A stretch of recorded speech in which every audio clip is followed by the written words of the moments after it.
Okay. We're doing our thing.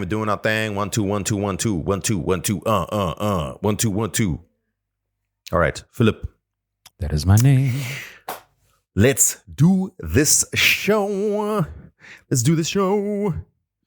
Yeah, no, you do the sounds over there because otherwise I'll mess up things here. I don't have my usual setup. I'm away. I'm in the town of Cape. We went to a lovely place today called Postcard. Oh my goodness, the Postcard Cafe. Literally, I was sitting in there and saying, these guys are foolish. This was supposed to be for billionaires only. How do they just allow any random members of the public to walk into this place? It's called a postcard because it literally feels like you're walking into a postcard. I don't know what that means. It's beautiful, Phil. Very scenic, very aesthetic. Beautiful place. Mm-hmm. Okay. Are you recording? I'm recording on my device, and I am good to go. Okay, just good to go. Just record as backup the Google meeting. The meeting of the Googs. Hey, you see now. There we go. Let me just load that up. Oh no, it's recording. Cool. That's all right. It says it's recording. Podcast recording. Meet. Good. All right. I'm good to go. Philip, let's go. This one, by necessity, has to be shorter than usual. Stop saying it. Stop saying that. I hate it when you say that. Just don't say it. You can hate it. You can hate it all you want, but no, this one is going to be shorter than usual. It has to be because I have to let people know. This one has a hard cutoff. But let's go. Give us an intro, Philip. Give us an intro. All right, Dan. Well, I am good to go. Are you good to go? And then I am ready to. Good to go. And then we can then. Let me hear a drum play.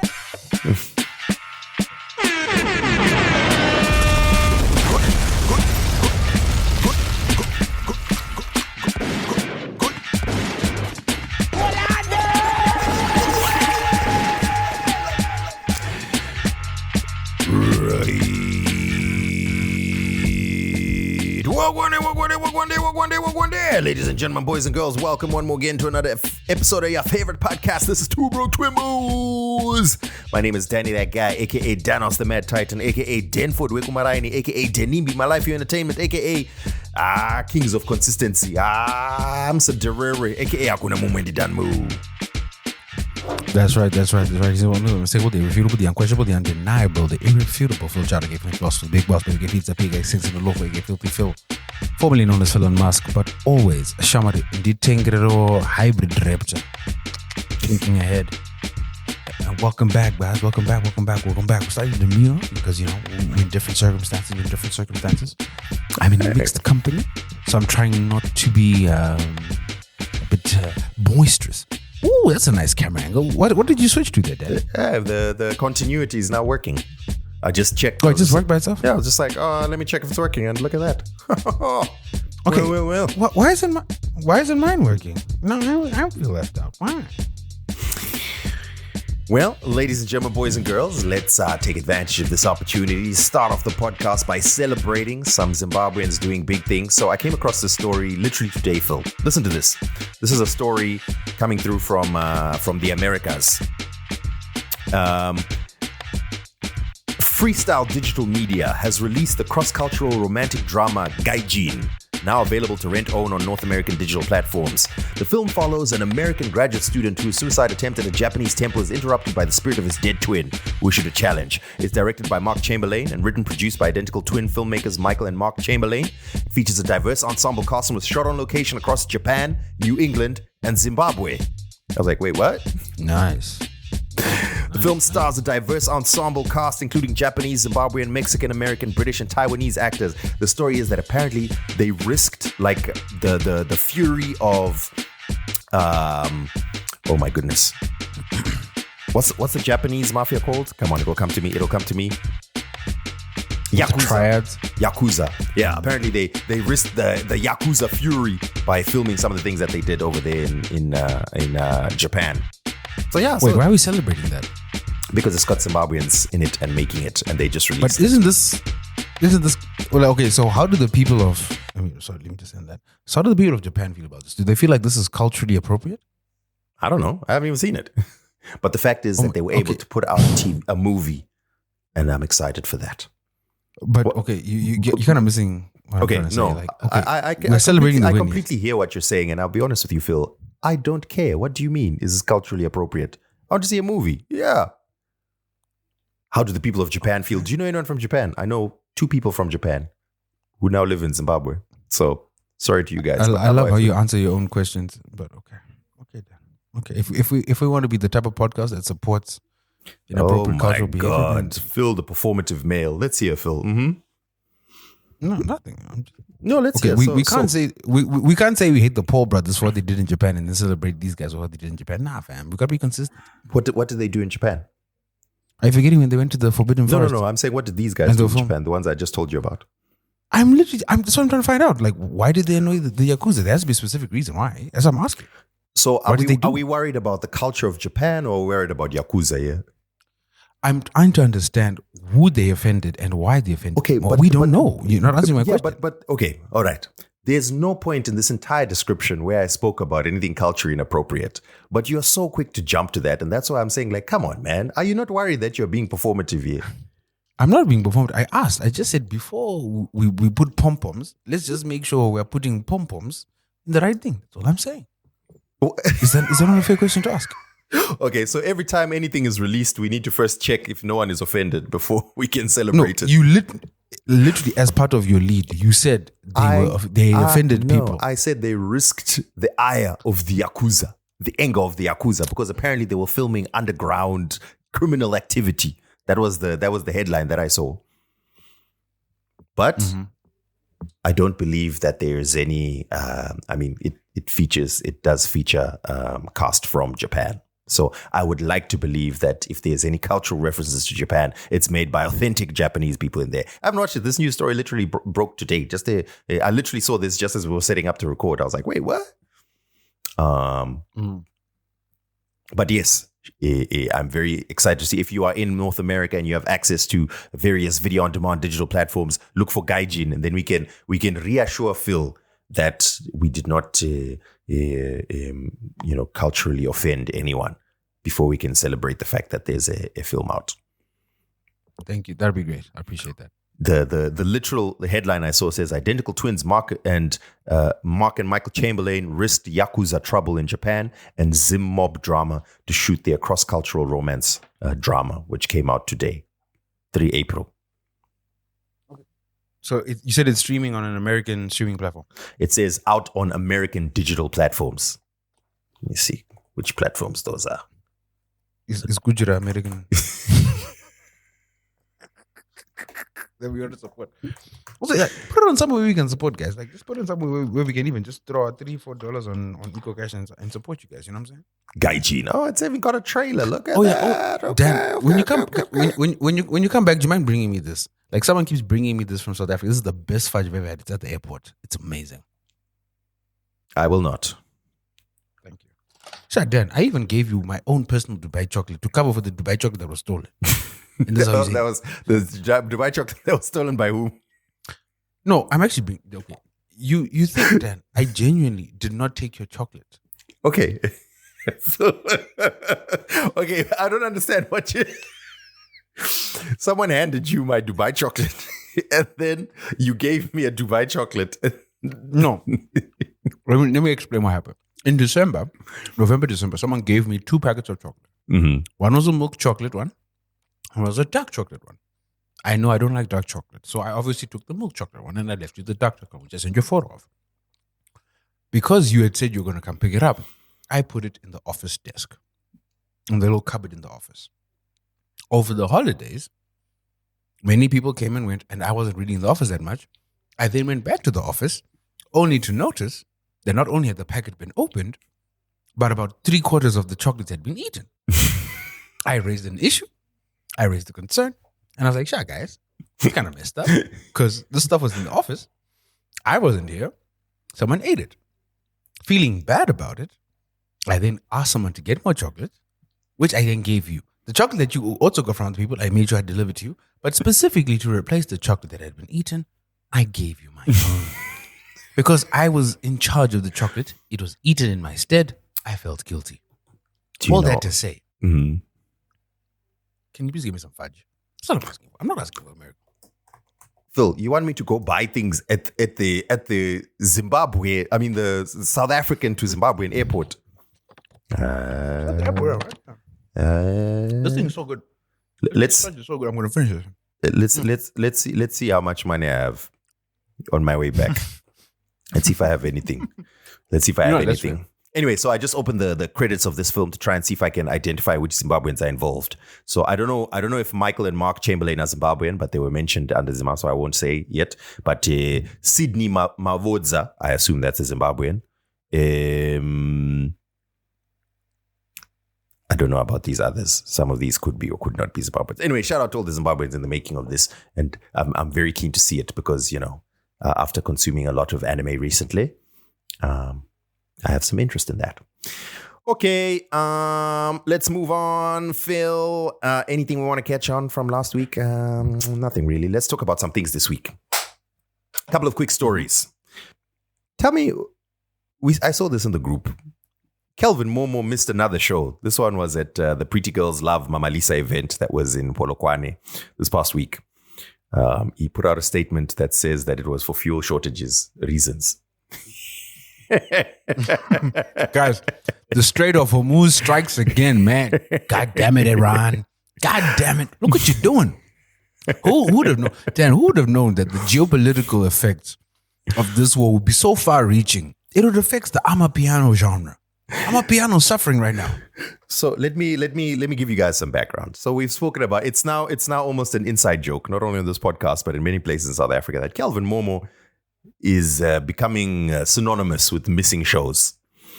Once again, it hit this past weekend because Kelvin Momo was supposed to attend the Pretty Girls Love Mama Lisa event in Polokwane. He didn't turn up, and then he put out a statement. The statement says, "Would like to extend our heartfelt apologies to all stakeholders, fans, and everyone who was looking forward to seeing Kelvin Momo perform at the Mama Lisa event in Polokwane. Unfortunately, Kelvin Momo was unable to attend due to unforeseen fuel shortages. Despite efforts by him and his team, who visited multiple petrol stations, they were unable. Please help! They were unable to secure diesel in time, and ultimately had to make the difficult decision to return home." I have a question. If you're visiting multiple service stations, how are you visiting said multiple service stations if you don't have diesel?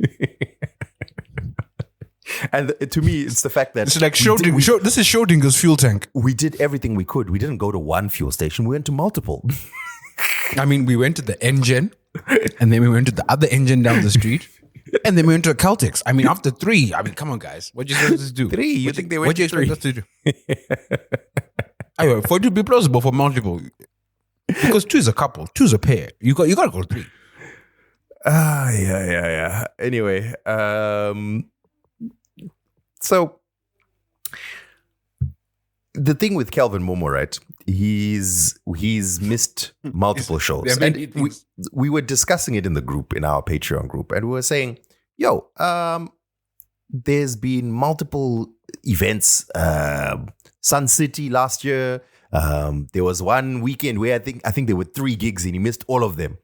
There was a festival in Zambia that he didn't turn up to. Remember the whole story from Australia where he was getting sued because of not turning up there.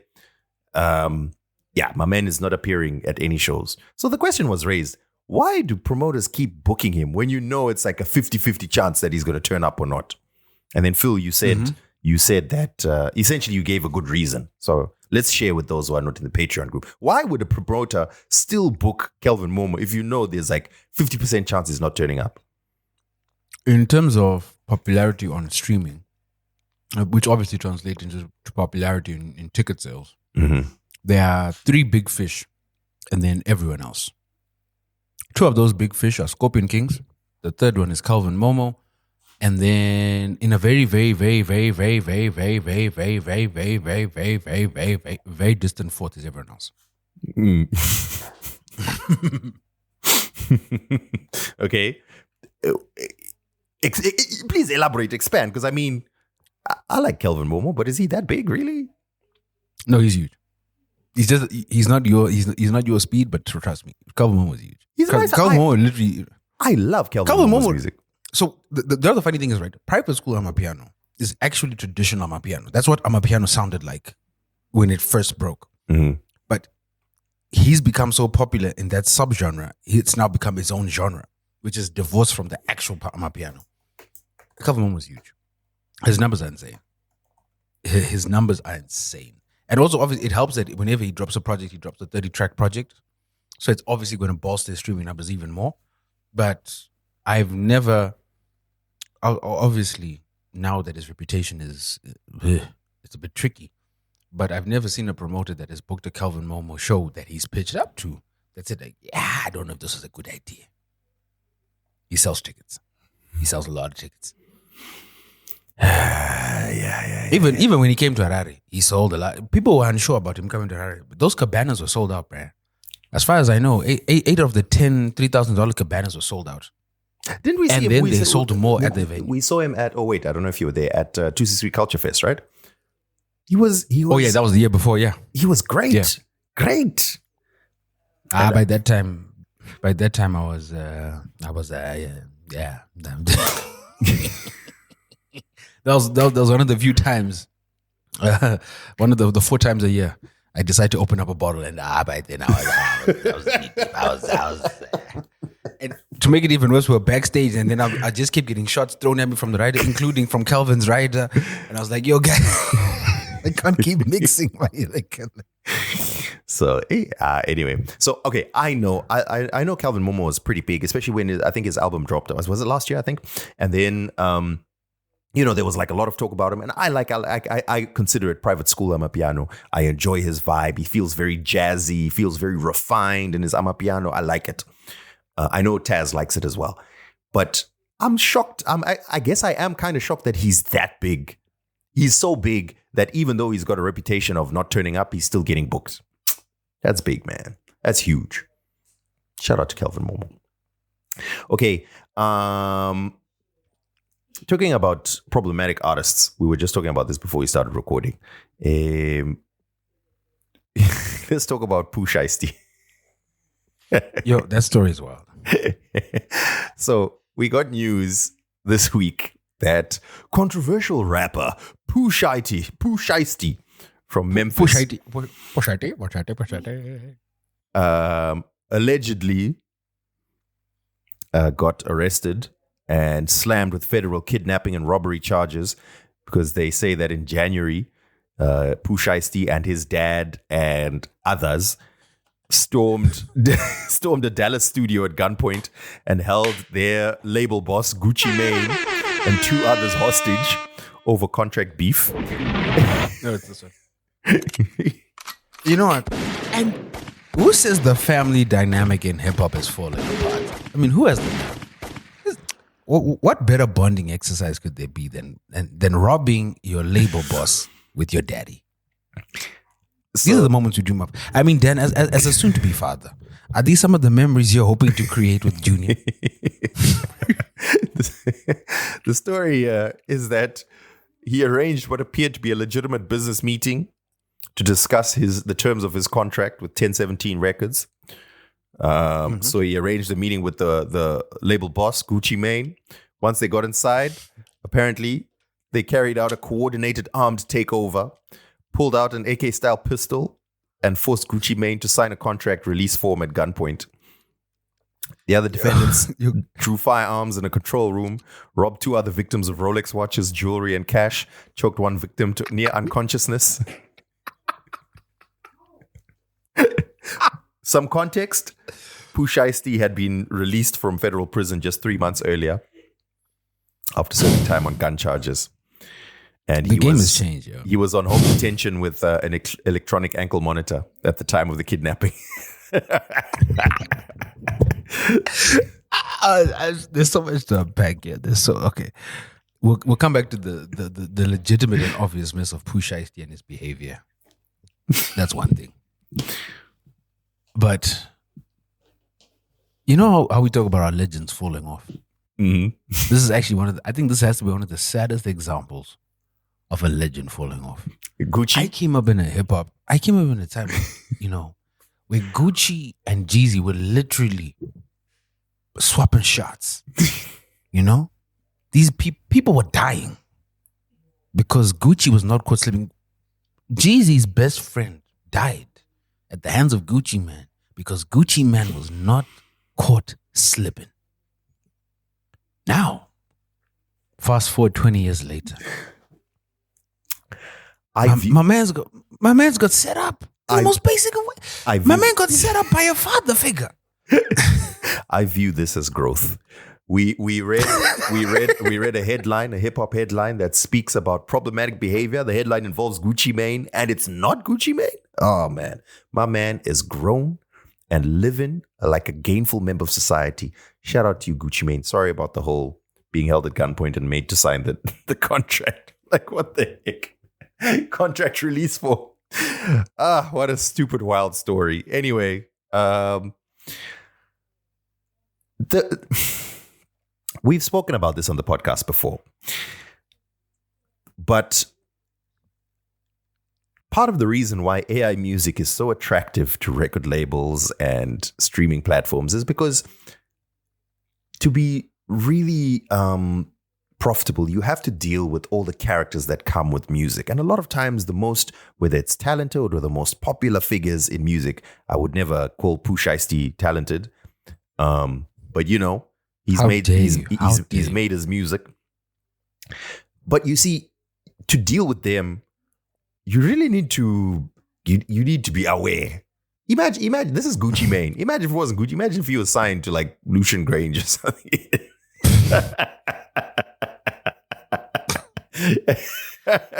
Push actually would be better figment of our imagination was happened to Lucian Grange, but that would be the wildest one ever. Like, what happened to that dude? Whatever happened to Pooh Shiesty? Anyway, it was nice. Like he was on the street, and then all of a sudden he went for a million, and that was the last we heard of him. Here's how mad this is. The story is, so remember, he's wearing an ankle monitor. So you can't deny committing a crime with an ankle monitor. Once again, there's so many layers to this.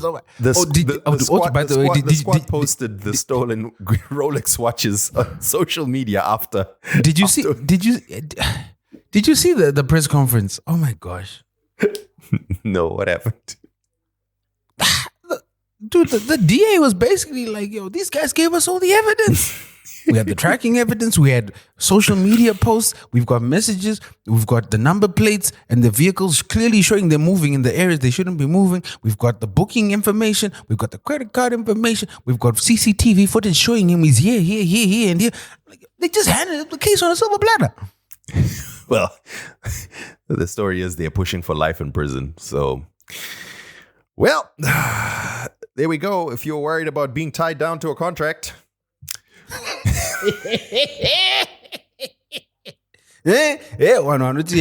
Someone is in a bad contract. They won't let you on a contract. You see what others are doing? Others are taking initiative.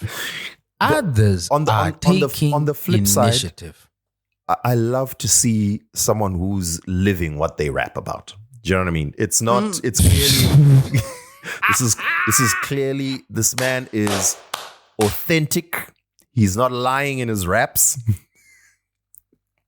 I can't name a single Pooh Shiesty song, so I don't know what to tell you. Well, he's got the classic First Day Out, which he recorded on his first day out. That's a good one. And there's Blaka. Okay. I can play them, but I will get taken down quick. So there's two wild stories, but in completely different directions that I wanted to bring out. So did you see the story of did you see why KitKat has been trending the past few days? Because of the 12-ton heist? Indeed. So KitKat put out a statement. I believe it was April 1st. So everyone thought this might be April Fool's Day joke. They put out a statement that 12 tons of Formula One themed KitKat bars were stolen from a truck traveling in Italy. It was moving from Italy to Poland. The story is that thieves intercepted this truck, impersonated law enforcement, restrained the driver, disappeared with the entire shipment of 12 tons of KitKats. If you're wondering how many that is, that's 413,000 KitKat bars. So KitKat then put out this very weirdly, it was a very funny statement. I think that's what made it so viral. First of all, the story is wild, but the statement was funny. It was just a funny statement to put out. KitKat, basically, they put out this, very brightly red thing that says, oh no, actually, so the story came out on March 29th, not April 1st. I guess people only really came across it on April 1st. Said, we can confirm that 12 tons of KitKat products were stolen while in transit between our factory in central Italy and their destination, Poland. We are working closely with local authorities and supply chain partners to investigate. The good news, there are no concerns for consumer safety and supply is not affected. Thank you. This has 140 million impressions on Twitter. Mm-hmm. Then on April 1st, they had to put out a follow-up statement that says, thank you for your interest in the missing KitKats. But just to clarify, this is not a stunt. It's not an April Fool's joke. Someone really stole 12 tons of KitKats and really want to know where they've gone. So we've created a stolen KitKat tracker that helps you check if your KitKat is from the missing batch. Okay, so that's the overall story, right? This is. I'm trying to figure out why this went super, ultra, mega viral. There's no marketing campaign that KitKat could have done that gave them this amount of coverage. Is there? This stolen KitKat tracker is brilliant because now people are involved. They're going out and buying KitKats and then putting in the information about the KitKats into this tracker. There's, again, 140 million impressions. How much money would they have to pay for that to get that just as KitKat? Then other brands started jumping onto it. Domino's UK announced a KitKat pizza. People started posting just KitKats in places as if it was a suspicious amounts of KitKats. Yeah.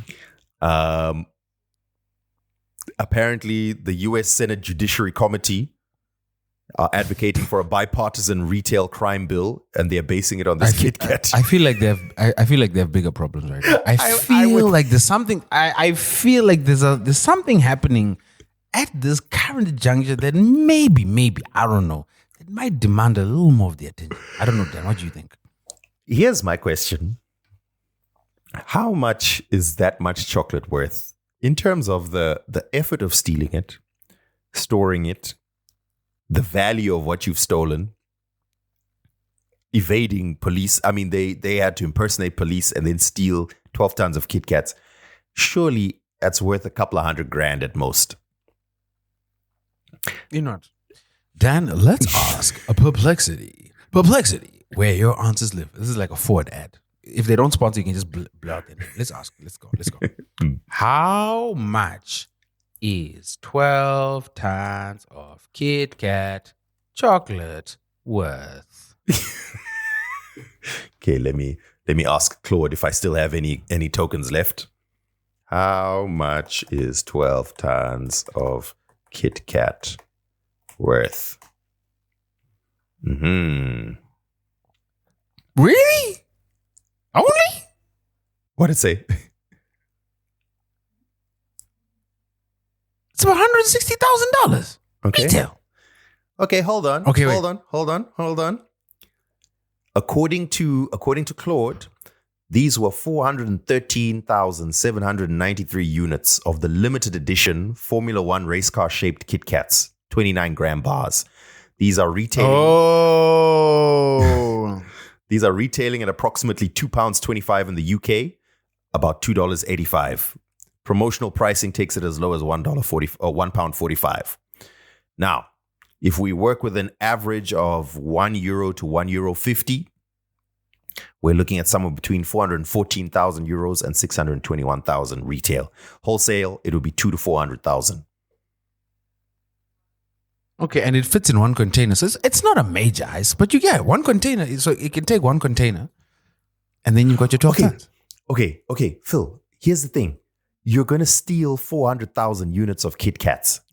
Are you then going to start stocking up tuck shops across Italy? Like, what's the plan? How are you going to get that $200,000? To me, it seems like such a high risk crime for a very difficult reward. And I think you're missing what I'm trying to say, Dan. Mm-hmm. I think this was an inside job. Okay, do you think it was an inside job, or do you think it's a publicity stunt that's gone too far and they have to double down? That might be a thing because at a certain point, they're a publicly traded company. Like Nestle is a publicly traded company. It's going to affect the stock price.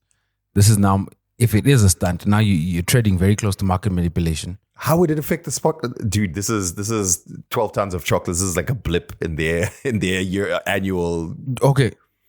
You once again, just on the positive PR that it's received. Yes. Their stock price has now gone up. Maybe they weren't expecting that. Maybe they were. I don't know. That's what I think. They're getting a lot more attention than they normally would. I think that this was all put together as a marketing ploy, and then it got so much attention, and now it's bigger than they initially anticipated. And they're like, we can't admit that this was marketing. We have to double down and make it seem like it was really robbed. So they probably had those units destroyed or something.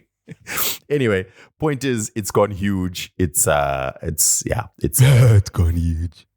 So, shout out to KitKat, in case you're wondering why they've been trending this past week. Okay, the other story that I was going to bring up, and this is completely the opposite direction. Did you read this ultra viral Reddit post that was reposted on Twitter that claimed that, it was a father claiming that his 14-year-old son used Google's Gemini Live AI tool and exposed himself to it.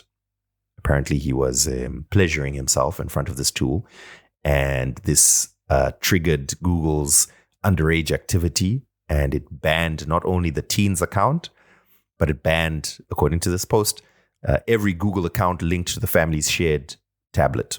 Permanently banned. Thank God I'm on a different side of Reddit because I did not see this and I have so many questions. So this was in the technological discussion side, right? So don't worry about that. What happened? The story is it banned all their accounts. The problem was all their stuff was in Google Docs. So the father says that they have 15 years of business data that was stored in Google Docs. They were in the middle of finishing off their mortgage payments or something, and they needed documents that were in Google Docs. Apparently, the daughter is in college, and her dissertation was in Google Docs, and it was due like in a couple of weeks or something. And again, it was also banned. Mm-hmm. And so it just led to this whole discussion about, we are so reliant on putting all our stuff on the cloud. And yeah, that also went like ultra viral. You didn't see that. I'm surprised you didn't see that. I've been busy. But also, I think we've had this conversation before. Don't rely on technology. Like this. I always have backups. If it's a really important document and it's on Google Docs, I always export it as a docx and I have it on 3 different platforms because I've been through this before. And you've seen it yourself. That's why sometimes when you log in and you see that there are 6 different copies of the same document on Google Doc because I don't let that happen on mobile. So and sometimes you could get banned for something you have no control over. It could be a false positive. So why was the kid pleasuring himself on? Let's understand. Why on Gemini Live? Like, what are you doing, bro? Anyway, that's a whole other story. But here's what you have to understand, people. Listen, Google, Alphabet. There are trillions of dollars at stake in terms of market capitalization. At that scale, the priority is protecting self from liability. Any automated tools are not there for your benefit. They're there to protect the company. They would rather lose everything you have than put the company at risk of potential lawsuits or even worse, for things like, distribution of CSAM. CSAM. So these, like the platform, whatever is any automated tools, automatically ban permanently, no questions asked. Hey, you're coming with your appeal. No, but this is my da-da-da. Sorry, can't help you. Your life will be ruined, but sorry, can't help you. Because they have to be able to say, we have extremely strict measures in place. We didn't dilly-dally. We didn't mess around. Da-da-da-da. We have also, no exceptions. We have no exceptions. If you were fiddling with the camera, we're no nonsense. But imagine, so the dad said, like, literally, all their business data, 15 years of business data, emails, Google Drive files, all of that, immediately perma-banned. How long do you ground him for? Like after this, like do you disown him? Like after this, For the record, Google did put out a statement after this, and they said that they have found no evidence of recent bans fitting this pattern. So this could have just been someone lying or exaggerating, or maybe Google just doesn't want to acknowledge it. Who knows? But But just there's ways to prove it, though. I mean, is there anyone who wants to prove it? It's literally the way it's framed is it's a father who's on Reddit and asking, "I need help." It's on the legal advice subreddit, and it says, "I need legal advice because this is what happened. I need to try and get my documents because literally our entire business and our life and our mortgage, all of that depends on this." But whether it's true or not, just the recognition that your entire digital life could be wiped out, and not even by a human being, by an AI system that flags something, and then bam. But this has happened before. There've been multiple instances of people who've lost not only their Google accounts, but their YouTube accounts, their Google Voice accounts, their Android accounts. They've been locked out of their phones, all because of false positives. So I don't think that part is new. I do think this new wrinkle, no pun intended, with regards to the son fiddling with himself and triggering that, is a new vector, but it's a similar vector that could be used with YouTube, for example. But ultimately, Google Takeout exists for a reason, guys. If you can, every few months, just Google Takeout your content. Just store your Google Takeout wherever you can. Back up your stuff, back up your emails. It's actually scary because you know what? Let's say you decide I want to store it on physical media. Hard drives have a shelf life. In fact, let me just quickly Google here. What is No, hard drives don't have a shelf life. SSDs have a shelf life. But SSDs only have a shelf life if you don't connect them. As long as you keep them connected periodically, they're fine. Dude, optical external drives. There we go. They are not permanent. Hard drives get corrupted all the time, and they do have a shelf life. Even the SSDs and the optical drives. So you could think, okay, I have this on Google, I have it on Google Docs, and I also have a copy of it on my physical drive. And maybe it's like important documents. Anything could happen to Google, right? Right. Let me see if I can find. Okay, 5 to 10 years. That's mad. So you could have important documents. You save them on your Google Drive. You put them on your hard drive, and then you feel like you're safe somewhere. Then your Google Drive gets deleted. Then you go look for your 10-year-old hard drives, and they failed. 3, 2, 1. That's also burn your stuff to CD, my guy. That's what we always used to do back in the day. My CDs are still running. 3, 2, 1, guys. So, always have 3 backups. 2 offsite. And 1 online. CD, DVD, or Blu-ray drives will last between 5 to 10 years of moderate use. Okay? The core components are rated for roughly 20,000 to 50,000 operating hours. SSDs and hard disk drives. Hard disk drives have a lifespan of 10 to 15 years, and SSDs have a lifespan of 5 to 10 years. So it's scary stuff, man. I'm worried about my backups now. But yeah, anyway, that was the story there. Have you backed up your backups? Always back up your backups, guys. Always back up your backups. I have not, but then also it might be an interesting, don't you think it would be a fun adventure to start from scratch? I've done that already. It's not fun. Next story here. Okay, Phil, did you see in South Africa there was mass protests in East London over a Nigerian king that was crowned in East London? In East London? Yeah. Okay. Why was he crowned in East London? Explain the context. So let me explain. Okay, people don't know this context, but this is what actually happened. Earlier on in the month, a Nigerian in East London was crowned Igwe Ndigbo na East London in a ceremony. Igwe Ndigbo na East London, which roughly translates to the Igbo king or leader of East London. Look at them, real niggas doing real things. I love Nigerians, bro. If God had given me the confidence of a Nigerian, I'd be so fine. So then, March 30th, there were mass protests in Kugombo City, Action SA, Patriotic Alliance, etc., etc. They marched, burning stuff as usual, violent, etc., etc. Others, I think there were stories of potential stabbings as well. At least 10 vehicles were torched. Local businesses, as well as foreign-owned shops, were torched, etc., etc. Because they were saying, how dare Nigerian come here in East London and crown himself king, or you guys crown a king in East London. To be fair, their claim was this is not a political king. It was a cultural thing. It's our own little festival, and we have our own, because this guy is a philanthropic sort of person who's helped people and stuff like that. So it was more of a cultural event. And again, obviously, I want to condemn the xenophobia, but sometimes surely you can see the optics. There's already like guys. Guys. Time. You try fight back against xenophobia, and then sometimes, but why, guys? Was this necessary? Was this necessary? I was having this conversation with Taz where I was saying, you know what? In public, you will always hear me condemn xenophobia and xenophobic sentiment.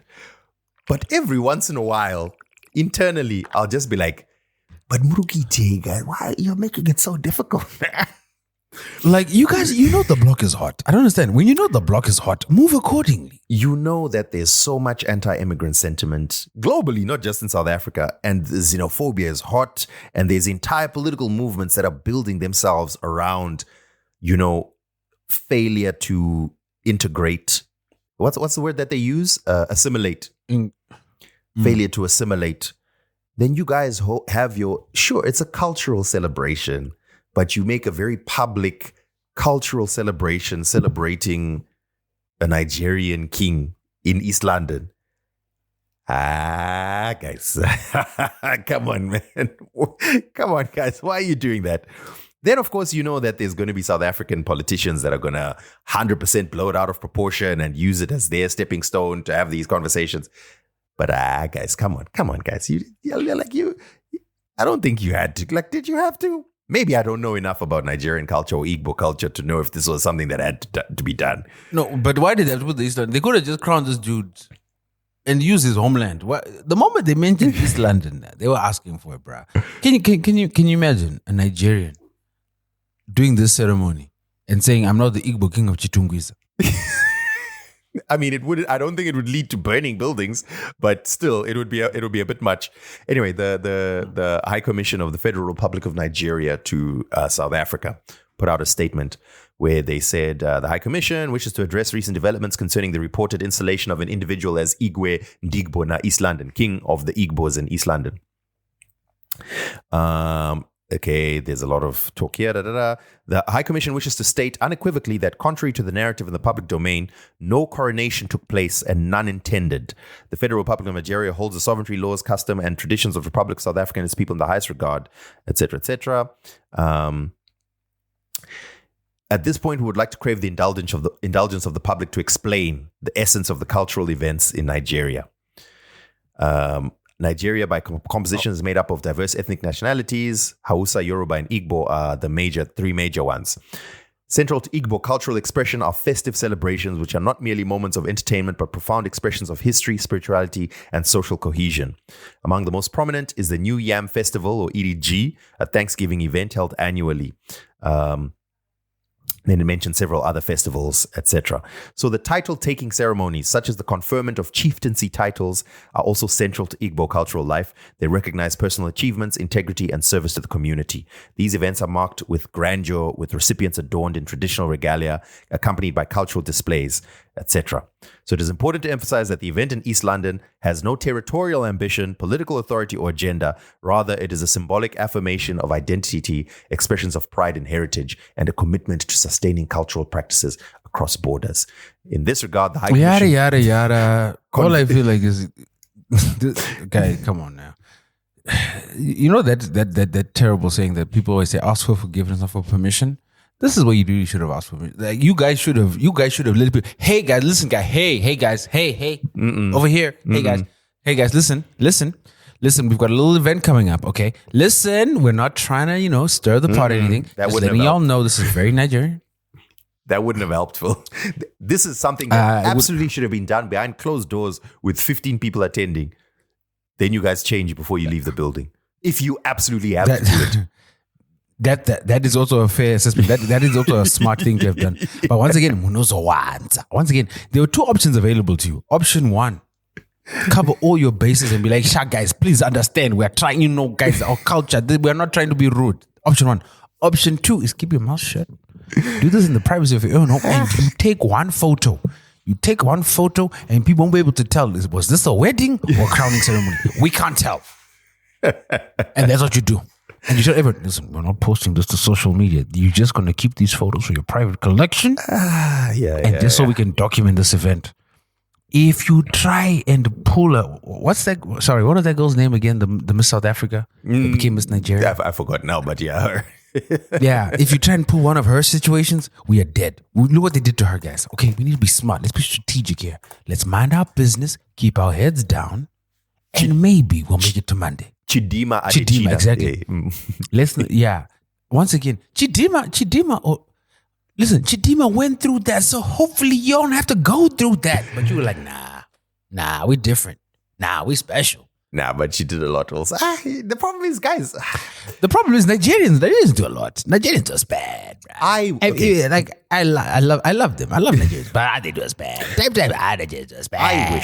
I wish we lived in a world where everyone could just live their life wherever you are. Doesn't matter. You moved here, moved there. Doesn't matter where you live. You can choose to live home. You can choose to live in another country, but that's not the world we live in, unfortunately. So, Mawan. Guys, even Zimbabweans, you know what? I think it's good to be proud of your cultural heritage and where you're from. But also be aware there's so much anti-immigration sentiment. Just be careful. Be careful, guys. I saw people were talking about how people are now using head shapes to determine. Sometimes racism is hilarious. The funny thing is, like, I'll spot that Ghanaian a mile away. If you're using head shapes, that Ghanaian. Come on now. Asante, come. Asante. Kwesi, I can see you, man. Come on now. Charlie. Come on now. How far now, Charlie? What's in be this now? Charlie. My point is, be aware of the situation around you. Don't make the block harder for everyone else. Come on now. Come on. Crowning someone as... Yes, it's cultural. I get it. But crowning someone as King of East London, Nigerian King of East London. Come on, guys. Come on. Guys, some people... sometimes, if you go looking for it, it will find you. Okay. Final story, Phil. This, unless you have any others that you want to talk about. This is a very quick, brief one that I was going to mention. You remember Ray Vines?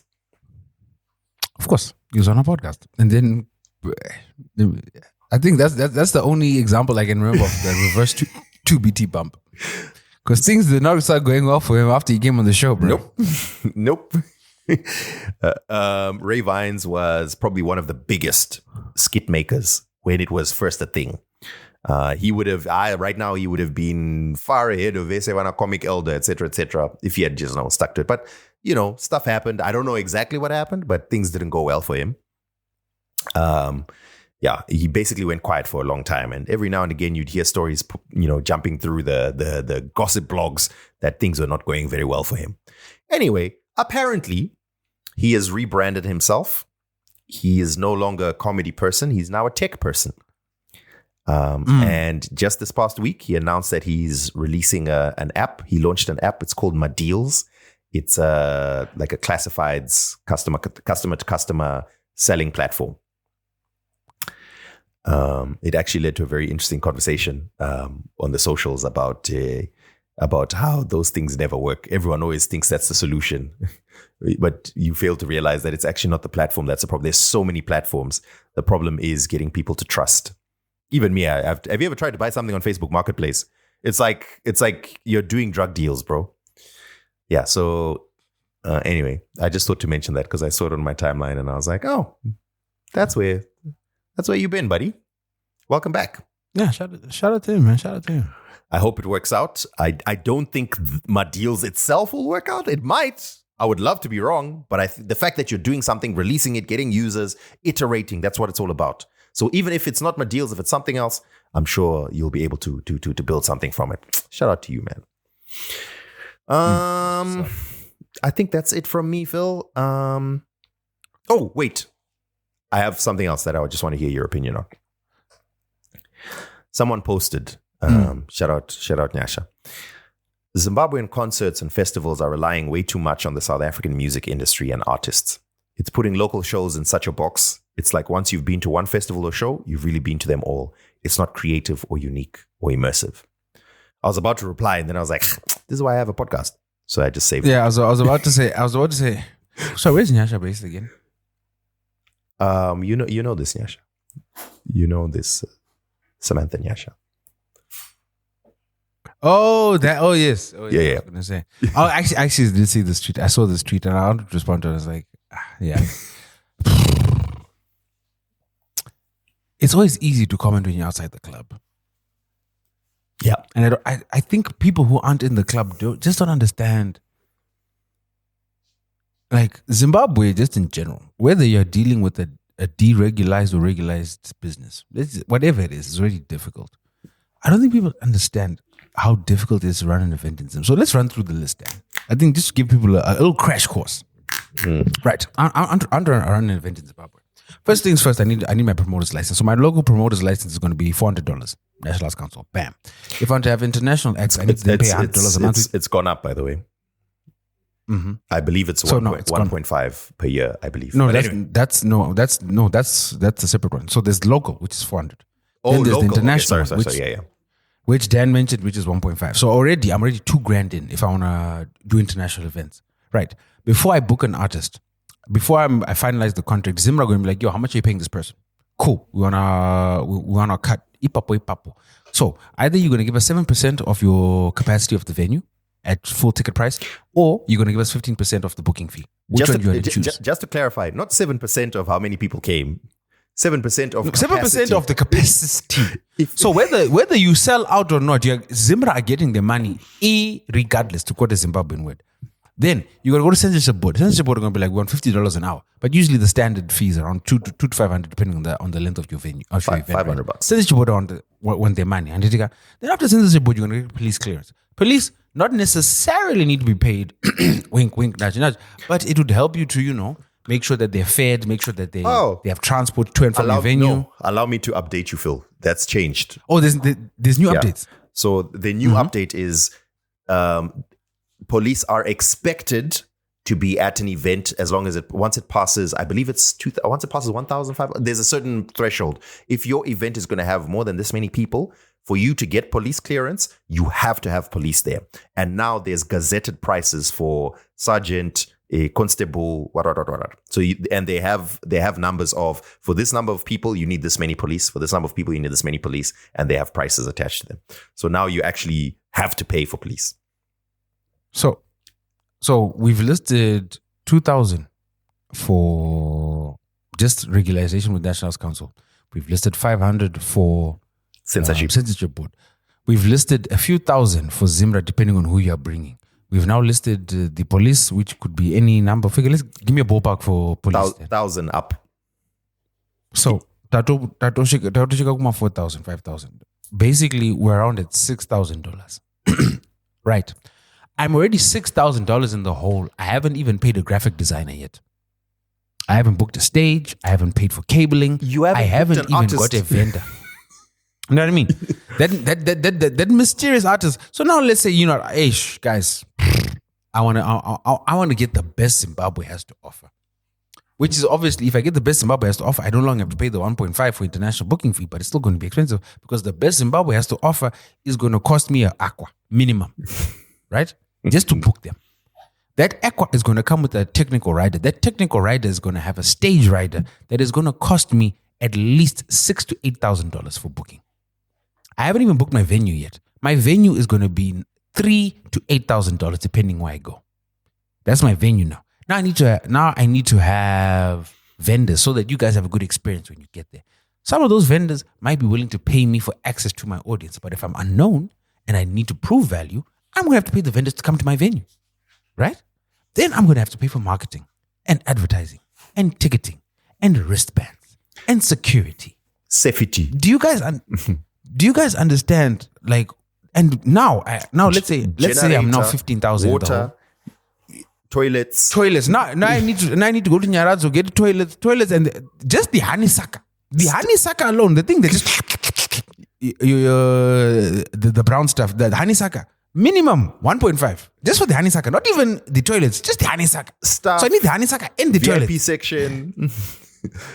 Oh, then we got to get tents. Now I need a rain plan. So if I got a proper rain plan and I'm getting a proper tent, that's another $3,000. For VIP, as Dan said, that's another 1.5. If I also want to have an artist tent, that's another 1.5. So I'm already $6,000 in the hole just for putting this up together. So I'm already 20,000 down, 20 grand down. I haven't even announced the artist yet, by the way, guys. This is just the logistics. Now, here's another fun fact a lot of people don't know about Zimbabwe. There's no such thing as event insurance in this country. Do you know that, Dan?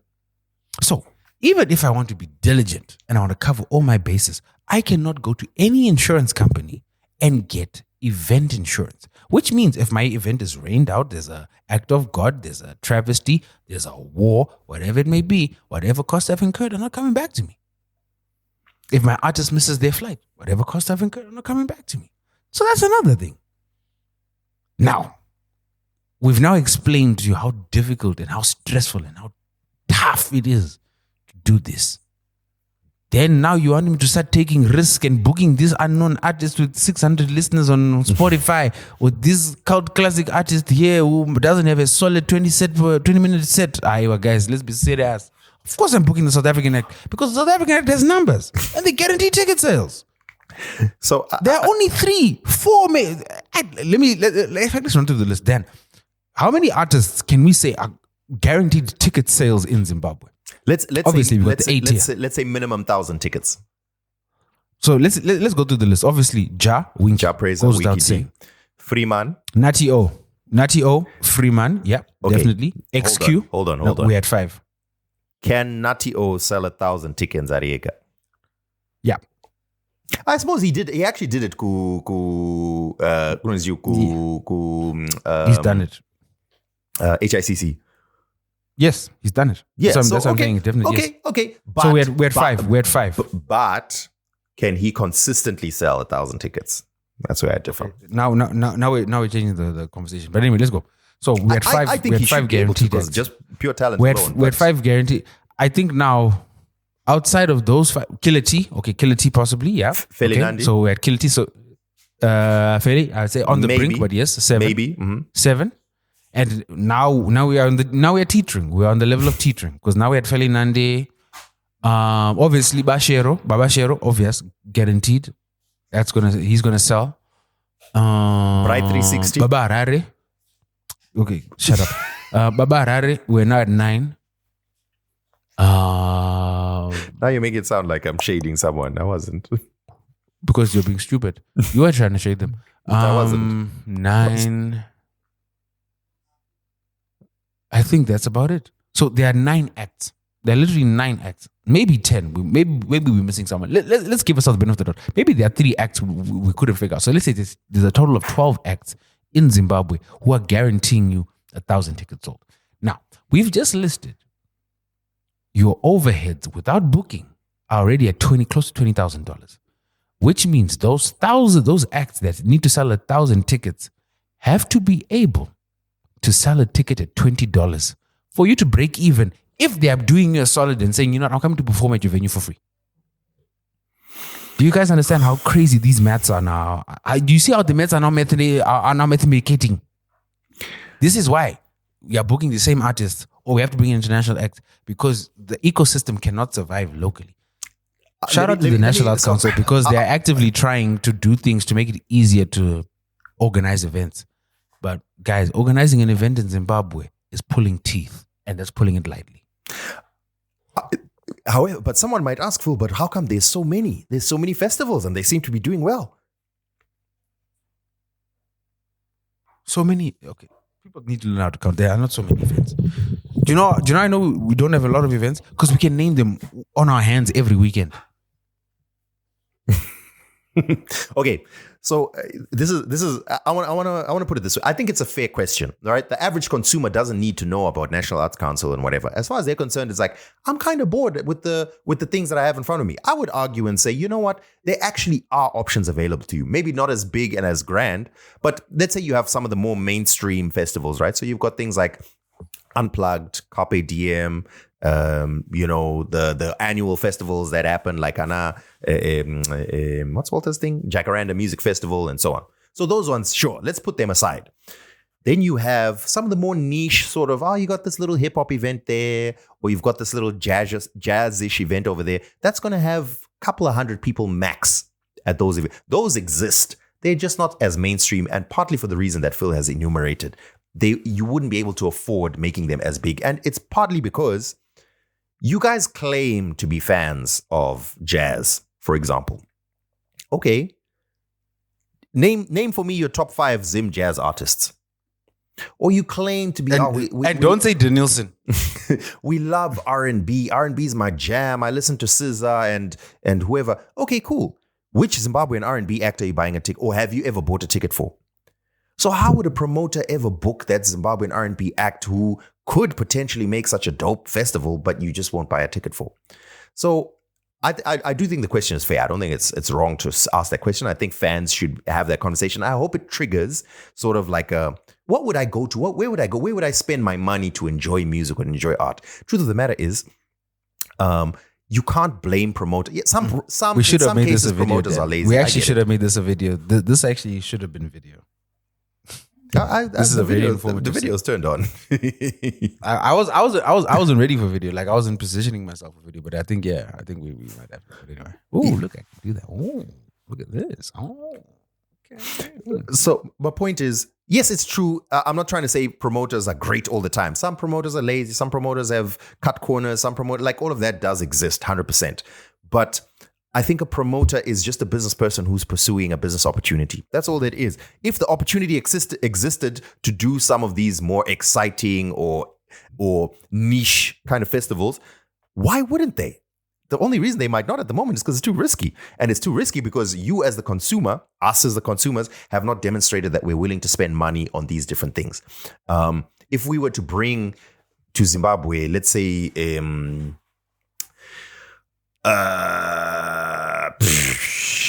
Filalala, right? The R&B act from SA.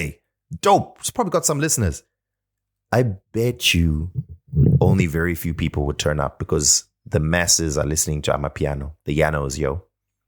Well, she doesn't have a fan base here. I mean, also, that's the other thing. Like, we also have to be pragmatic. Just because you as an individual are a fan of an artist does not mean we are a fan of an individual. The numbers are very publicly available. It's very easy to see Indiana Rupisabma Street, who is not. And the sad thing is we are watching some dope artists fall aside one by one just because they are not the mainstream, Zim dancehall or Afrobeat sounding artists. They're dope, they got talent, they got dope bodies of work, but you just can't build the fan base. And maybe there's elements of marketing. Maybe there should be some enterprising people who are able to collect these fans. Because you can't, Phil, I refuse. There's enough hip-hop fans in Zim. Enough. Hip-hop is somewhat thriving, with the likes of Volts JT and the Holy Tens and the Sane Waves and the K-Flows and all of that. But I still see hip-hop festivals as being not being as huge as they could be. I know there's plenty of Zimbabweans who love R&B. Ajite, you're there. You're just not consuming Zim R&B, or you're not spending your money on it. And it's not the fault of the consumer. It's just it hasn't come out. There's no real fault. No. We've got to blame the consumer. I am adamant. You've got to blame because people are fans, but they are fans in what's convenient for them. And I do blame some of the artists because of how they've trained fans to consume their music, but fans need to be very cognizant of how they consume music. If you're consuming the music using a file explorer app with a file that's been downloaded off YouTube or something I share with you on WhatsApp, you're a terrible fan. If you're not finding ways to interact with this artist, interact with public-facing stats, if you message that artist and you're like, hey, I love your music, send me your album, I'll buy it off you. Fair, that's beautiful, amazing. That's a direct one-to-one relationship. You've given them money, they've given you the album. You have every right to play that because you own it. But if you continue to listen to music for free, you are terrible.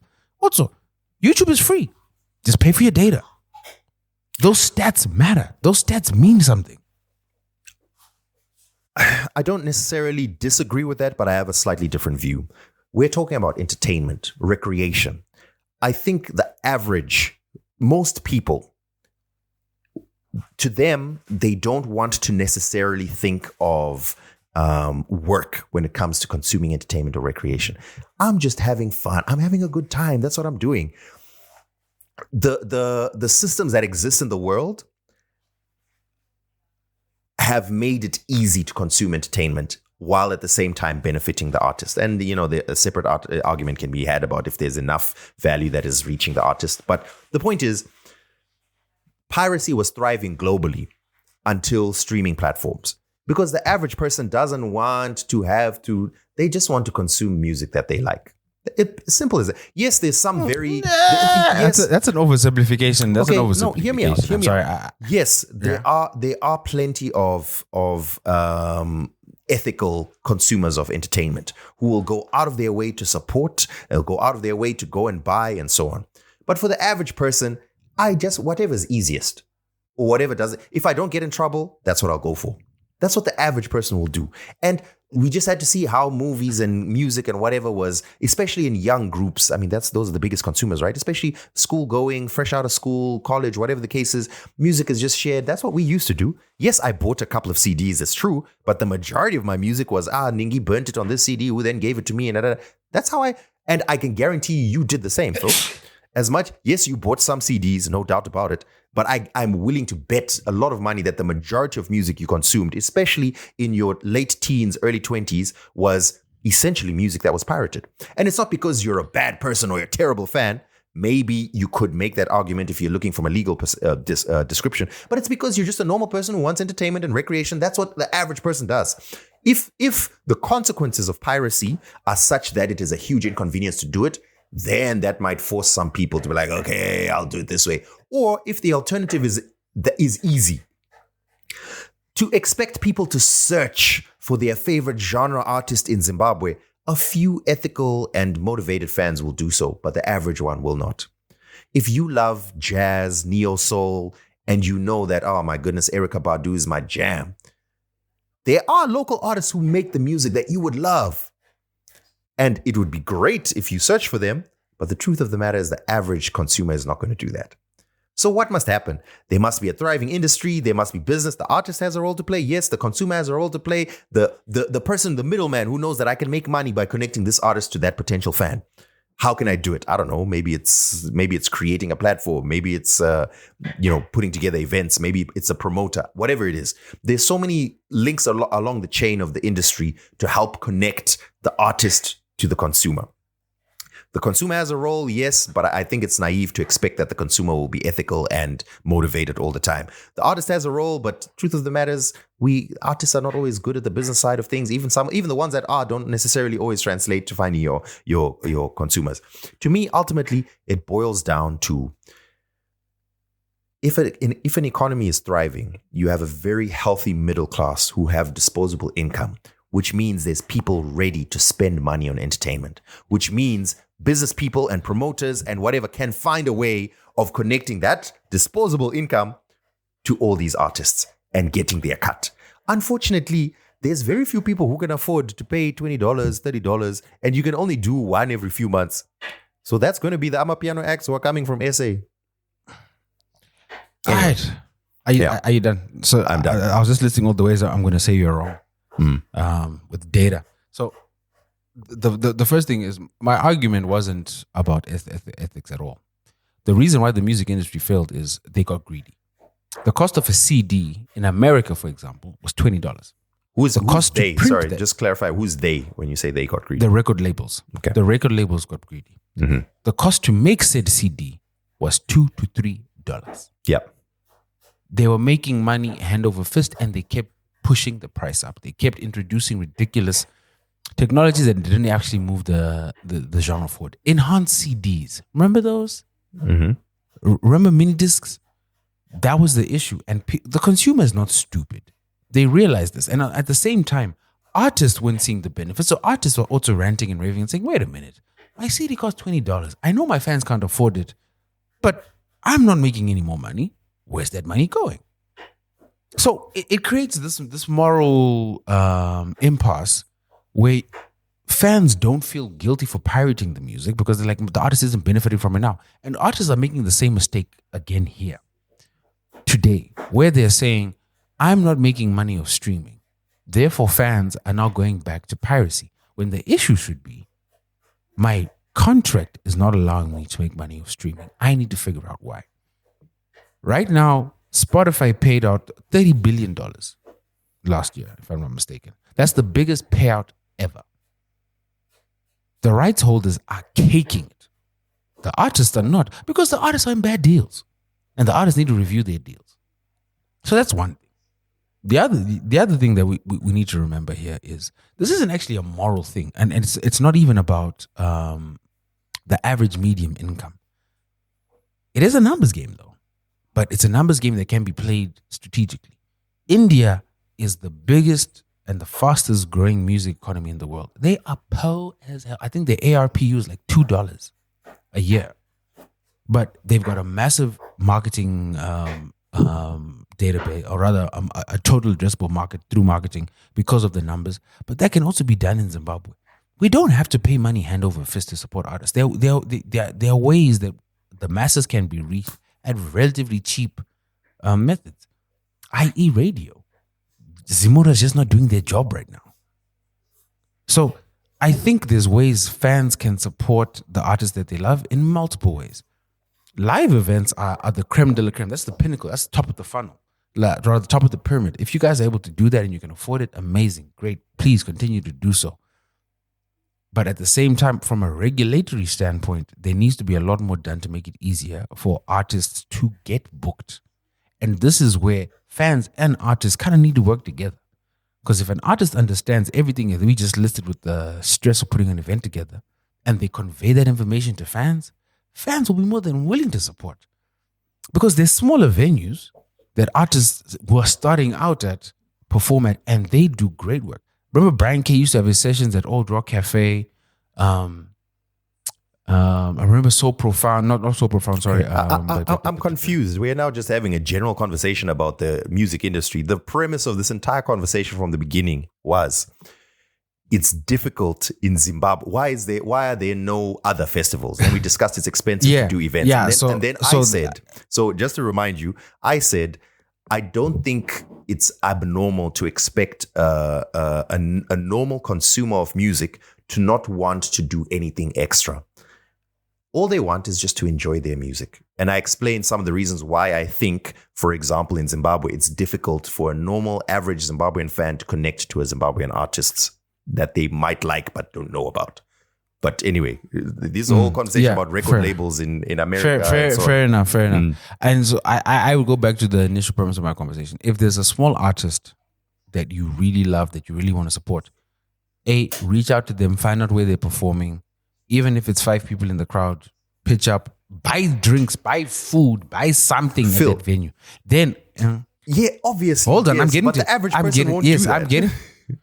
And I'm getting to it, and this is what I'm getting at. If we revert to the mean, and we revert to what the average consumer will do, then we will continue to get mean. And when I mean mean, I mean commodified average results, which is what we're seeing. So nothing will change unless the consumers change. Okay, let me give you all the reasons why you're wrong. Number one, okay. How many artists have you listened to in 2026 so far? We've only had 3 months, first quarter. If you were to make an estimate, a broad guess, artists whose music you're like, I like that. Like a new artist? It could be new, could be someone you've liked, whatever the case is. I'm not the typical person, but I would say I'm in the hundreds. I listen to a lot of music. I think that's fair. For me, I would say dozens up to 100.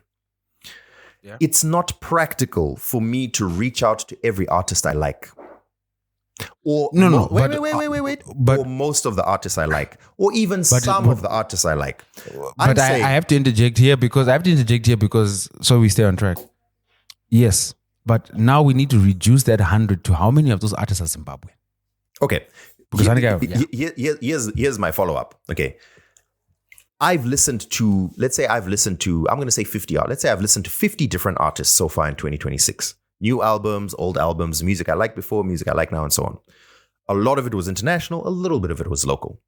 A lot more of it was American music. Some of it old stuff. A little bit was Zimbabwean music.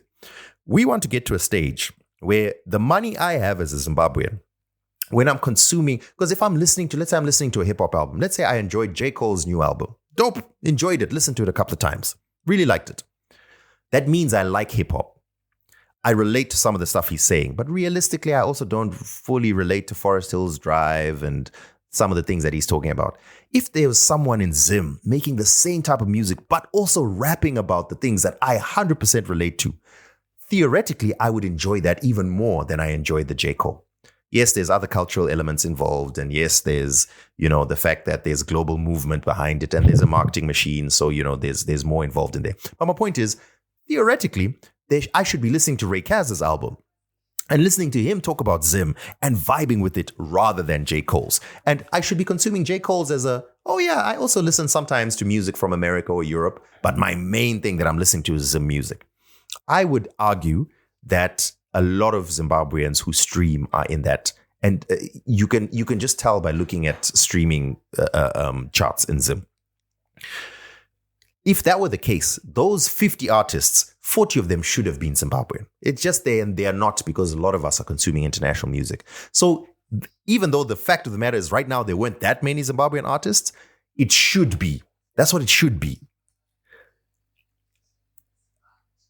I think because people listen to music, you and I sort of somewhat work in the music industry. So to us, it's work, job, business, livelihood. We see people involved. We know some of the people. The average person, it's entertainment, bro.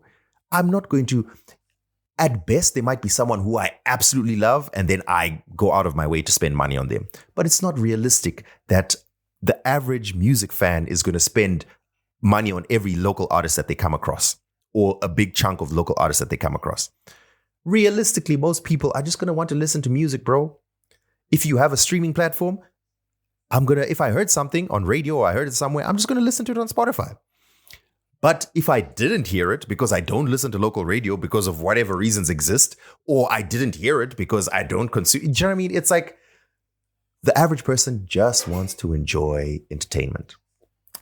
I think that either the music industry or the artist finds a way to reduce any amount of friction from you reaching that enjoyment of my music. Okay. Anyway, listen, we gotta wrap it up. Phil, I was gonna say there's a report you should look up. Look up the term globalization. I'm forgetting his name. He used to be the chief economist at Spotify. I remember just now. But he's got a fascinating series of reports that he's been doing for a couple of years where he speaks about how local music has been taking off everywhere because of relatability and access to it. And Zimbabwe is not immune to that. Zimbabwe has also had the same thing where local music is actually becoming more and more popular amongst local audiences. 100%. Of relatability. So I think in terms of artists making music that resonates locally, we are there. 100% amazing, doing great. I think the issue now is artists tapping into how to monetize it. And part of it, we were having this conversation earlier. I'm actually trying to work with an artist right now. Not directly, but indirectly. But their team is so bad, they are costing them money. And it's not a unique thing. It's because everything is so new. There are people who aren't trained to do this. And even me, before I went back to school for my formal education in music business management, I was just learning like through Google, through the experience, etc. Before Dan got the practical work experience at the radio station, he was also learning through experience, Google, etc. In as much as that's a good thing, it's also a bad thing Because there's a lot of money being left on the table, and the artists need to figure out how to man their teams to allow them for growth. Like, as talented as Jah Praiser is, do we think Jah Praiser would be where he is today if it wasn't for Keen and Julsim? I mean, I can confidently say no. Hmm. You know what I mean? Mhm. And that's the thing. How many Keens and Dual Sims are there? Especially, how many Keens and Dual Sims are there if you can't afford to sustain Keen and Dual Sims lifestyle while your brand is still growing? While your brand is still growing. And that's something I think artists need to understand, but also fans need to be cognizant of, which is why I keep going back to, please make it as easy as possible for a fan to pay their bills. If a fan's last worry is how am I feeding myself and how am I paying rent, they will make amazing art. And that amazing art, no matter how bad the business is being held, will guarantee them bookings. How many artists have we dealt with that are booked and busy but are nightmares? Absolute nightmares. But they got the hits. So that's why I'm trying to speak about building this ecosystem or working on this ecosystem where everyone at least tries to play their part. And as fans, if you are a fan of local music, which the majority of people are, the majority of people that listen, the same way that we have fans of this podcast that got out of their way and stress us and push us like, hey, we want to support you. How do we support you guys? What can we do? Please do the same for artists. That's what we're asking. So I was looking at our RSS subscribers numbers. The most recent figures are unique subscribers for the month are in the region of 30,000.